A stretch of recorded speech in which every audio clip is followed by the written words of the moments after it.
कि मैं अपने मायके क्यों नहीं जाती हूँ और क्यों मेरे मायके वाले मुझे बुलाते नहीं हैं।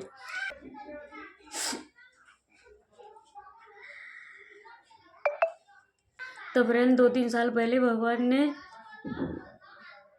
हेलो दोस्तों, कैसे हैं आप लोग। आशा करती हूँ आप सभी अच्छे होंगे और अच्छे से अपना ध्यान रख रहे होंगे।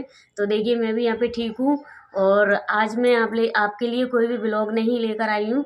आज मेरा ब्लॉग गया भी नहीं है, डाला भी नहीं है, क्योंकि रीज़न मैं आपको आगे बताऊँगी। तो आज है 14 जनवरी और अभी टाइम हो रहा है शाम का 4:30 बजे का। 4 या 4:15 का टाइम हो रहा होगा, देखा नहीं है मैंने।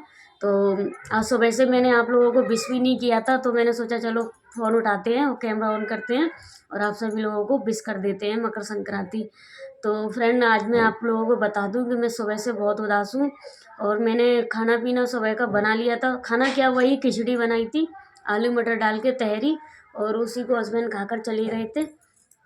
फिर उसके बाद में मैंने घर का झाड़ू पोछा और काम वगैरह ऐसे ही किया। बहुत लेट किया था क्योंकि मन नहीं कर रहा था आज काम करने का, और बहुत ज़्यादा मतलब जब दिमाग में टेंशन होती है ना, तो बहुत ज़्यादा अच्छा नहीं लगता कुछ भी, सही बताऊँ मैं आपको। तो अभी मैं आपको बता दूं कि मुझे क्या हो गया है, मैं इतनी उदास क्यों हूँ। मेरा मन नहीं कर रहा कुछ भी करने का, कुछ भी काम करने का मन नहीं कर रहा। बस नहा लिया है और बच्चों को नहला दिया है और कपड़े रख दिए हैं, कल धुलूँगी क्योंकि मन नहीं है। तो फ्रेंड, मैं आप लोगों को बता दूं, जैसे कि आज मकर संक्रांति है, आज त्योहार है, आप लोगों को पता है। सभी बहन बेटियों के यहाँ सभी लोग अपनी अपनी बहन बेटियों के यहाँ पे जो खिचड़ी होती है वो भेजते हैं और कुछ ना कुछ सामान भेजते हैं। मेन तो खिचड़ी होती है और तिल वगैरह के लड्डू वगैरह होते हैं तो वो भेजते हैं। लेकिन मेरा मन इसलिए उदास है क्योंकि मेरे यहाँ कुछ नहीं आया, मेरे पास कुछ भी नहीं आया, इसलिए मेरा मन उदास है।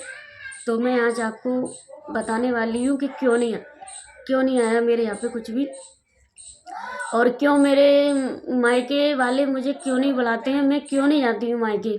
ये सब आप लोगों को मैं आगे ब्लॉग में बताऊँगी कि मैं अपने मायके क्यों नहीं जाती हूँ और क्यों मेरे मायके वाले मुझे बुलाते नहीं हैं।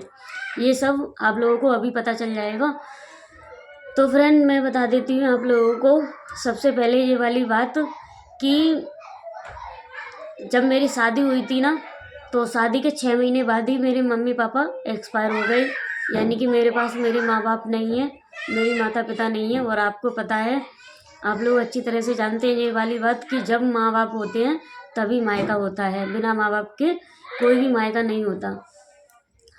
तो बस मैं आप लोगों को यही बता रही हूँ कि मेरे पास माता पिता नहीं है मेरे, तो मेरा मायका नहीं है, इसलिए मैं अपने मायके नहीं जाती हूँ। बहुत कम जाती हूँ, 1-2 साल में कभी किसी की शादी हुई या फिर कोई फंक्शन हुआ तभी जाती हूँ। क्योंकि मेरा जो मायके वाला घर है ना, वहाँ पे कोई नहीं है, कोई नहीं रहता है वहाँ पे, बिल्कुल बिल्कुल खाली पड़ा हुआ है मेरे मायके का घर।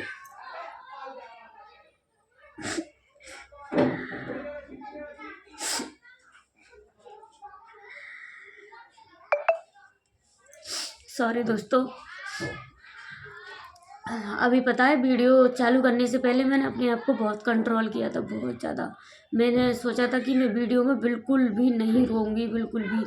लेकिन जब माँ बाप का नाम मेरे ज़ुबान पे आता है मायके का, तो मेरे आँख से आंसू निकलने लगते हैं। तो चलिए, कोई बात नहीं फ्रेंड, सॉरी। तो मैं आप लोगों को बता देती हूँ कि मेरे मायके वाला घर है जो बिल्कुल खाली पड़ा है, वहाँ पे कोई नहीं रहता है। मेरे 4 भाई हैं और सभी मुझसे छोटे हैं, एक भाई मुझसे बड़े हैं, तो उनकी भी शादी नहीं हुई अभी, और सभी भाई मेरे बाहर रहते हैं और घर में कोई नहीं रहता है। एक अकेला भाई है, तो वो भी कभी आता है कभी जाता है। तो घर ऐसे खाली पड़ा रहता है मेरा वहाँ पे, और कोई नहीं है, सभी बाहर गए, मतलब रह रहे हैं, काम वगैरह कर रहे हैं बाहर जाके। कोई नोएडा, कोई जोधपुर, कोई कहीं, तो ऐसे काम कर रहे हैं सभी। तो वहाँ पे कोई है नहीं है और माता पिता नहीं है, तो फिर मेरे पास बताइए तीज त्योहार मेरे कौन करवाएगा।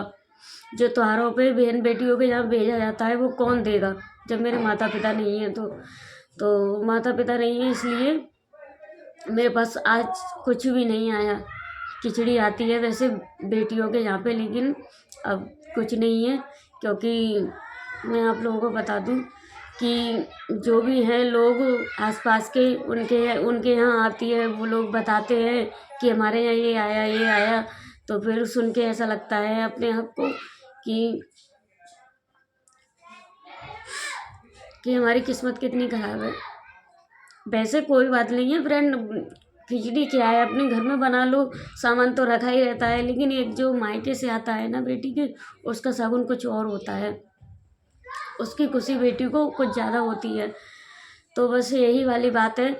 और माता पिता मेरे गुजर गए शादी के 6 महीने बाद। उसके बाद मैंने बहुत कुछ देखा है, बहुत कुछ झेला है। बताना नहीं चाहती हूँ मैं सोशल मीडिया पे कि मैंने क्या क्या झेला है, क्या क्या मैंने सहा है माँ बाप जाने के बाद में। क्योंकि ये प्लेटफॉर्म सोशल मीडिया का ऐसा है कि यहाँ पे हम अपनी मतलब दुख बताएंगे तो हमारे दुख को सुनेगा कौन। सबके पास अपने अपने दुख हैं, सब अपने अपने दुख को लेकर बैठे हुए हैं, सब अपने अपने दुख से भरे हुए हैं। तो हमारे दुख को सुनेगा कौन। इसलिए मैं नहीं बताना चाहती हूँ सोशल मीडिया पे अपने दुख को कि मुझे क्या परेशानी है। बस आप लोग कमेंट करते या फिर ये पूछते कि आपके पास कुछ नहीं आया, खिचड़ी क्यों नहीं आई आपके मायके से, या फिर आप मायके क्यों नहीं जाती हो। तो फिर इसलिए मैंने आप लोगों को बताना ज़रूरी समझा कि मैं पहले ही बता देती हूँ, आप लोगों के बाद में कमेंट आए इसलिए। तो फ्रेंड बस यही वाली बात है कि माँ बाप नहीं है, इसलिए मेरे तीज त्यौहार सब रह जाते हैं और मैं त्योहारों वगैरह पे नहीं जा पाती हूँ। जैसे कि रक्षाबंधन हुआ या फिर दूज भाई दूज हुई तो नहीं जाती हूँ मैं। अब गई थी मैं कम से कम 1-2 साल बाद गई थी इस वाले भाई दूज पे। तो आप लोगों ने वहाँ की वीडियो देखी थी। और माँ बाप गुजर गए उसके बाद में मुझे फिर भी इतनी कमी महसूस नहीं हुई जितनी मुझे आज हो रही है। क्योंकि माँ बाप के जाने के बाद में मेरी एक छोटी सिस्टर थी, और छोटी सिस्टर थी तो उसने माँ बाप का फ़र्ज़ पूरा निभाया। उसने कोई कमी नहीं छोड़ी माता पिता का फ़र्ज़ निभाने में। थी मुझसे छोटी लेकिन समझदार बहुत थी, उसमें बहुत समझदारी थी। शायद मुझ में अब भी नहीं है इतनी समझदारी, इतनी उसमें 14-15 साल की उम्र में समझदारी आ गई थी। जब मेरे माता पिता गुजरे थे ना, तब वो सिर्फ 14 साल की, हाँ 15 साल में चल रही थी, 14 साल की थी। तो तभी से उसने पूरे घर को संभाला, चारों भाइयों को संभाला, और पूरे घर को संभाल के फिर उसने बहुत कुछ संभाला। यहाँ का भी देखा कि मुझे क्या देना है, क्या लेना है। जो एक माँ अपना फ़र्ज़ निभाती है ना, उसने पूरी कोशिश की फ़र्ज़ निभाने की कि मेरी दीदी को कोई भी तकलीफ़ ना हो ससुराल में। कोई भी उससे ये नहीं कह पाए कि तेरी मायके में कोई नहीं है तो तेरे मायके से कुछ आया नहीं है। तो उसने पूरी मतलब रीति रिवाज को सब कुछ निभाया। तो अब 2-3 साल पहले भगवान ने मुझसे उसको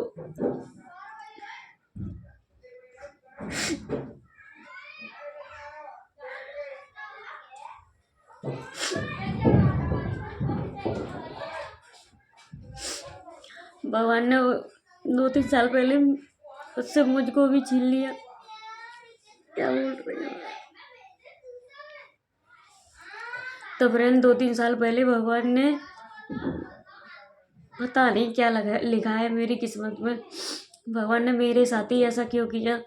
तो 2-3 साल पहले मेरी बहन को भी भगवान ने अपने पास बुला लिया। तो अब मेरे पास कोई नहीं है। एक वो ही थी जो मेरे माँ बाप का फ़र्ज़ निभा रही थी, अब कोई नहीं है मेरे पास में। पता नहीं क्यों भगवान ने मेरे साथ ही ऐसा क्यों किया। मैं बस इसीलिए मैं दुखी रहती हूँ। और आप लोगों ने देखा है मुझे कि मैं कैसी हो गई हूँ, टेंशन कर करके इतनी चिंता होती है मुझे।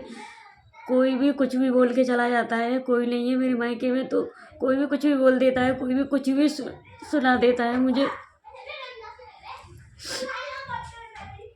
तो मैं किसी से कुछ कह नहीं सकती हूँ, मैं अंदर अंदर घुल रही हूँ बस। मैं किसी से कुछ नहीं कह सकती हूँ क्योंकि कहेंगे किससे। माँ होती है तो माँ से कह देते हैं, या फिर अपनी दोस्त की समान अपनी बहन होती है तो उससे कह देती मैं।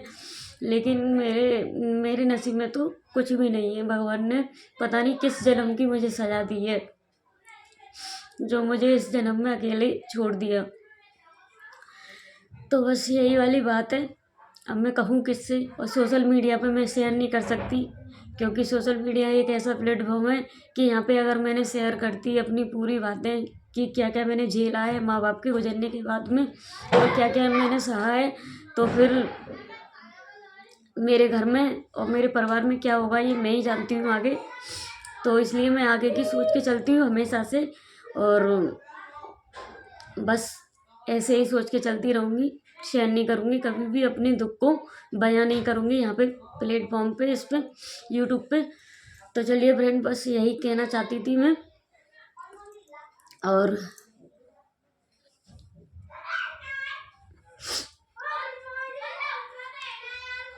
कोई बात नहीं है। और अभी शाम हो चुकी है, मकर संक्रांति वाला दिन निकलता हुआ जा रहा है। अब देखूंगी शाम को क्या बनाना है, क्योंकि घर में कोई भी सब्जी नहीं है अभी भी।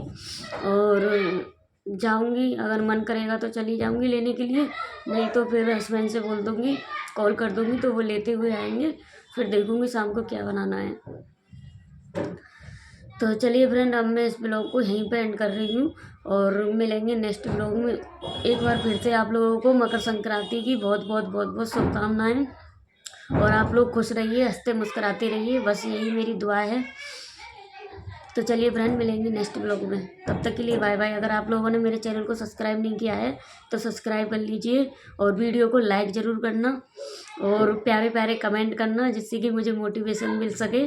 और मुझे आप लोगों के सपोर्ट की बहुत ज़रूरत है, क्योंकि आप लोगों को पता है, मैंने बता दिया है कि मुझे क्यों ज़रूरत है आप लोगों के सपोर्ट की, क्योंकि मेरे माता पिता नहीं हैं, और मैं चाहती हूँ कि मैं अपने पैरों पर खड़ी हो जाऊँ, तो अपने भाइयों की हेल्प कर सकूँ।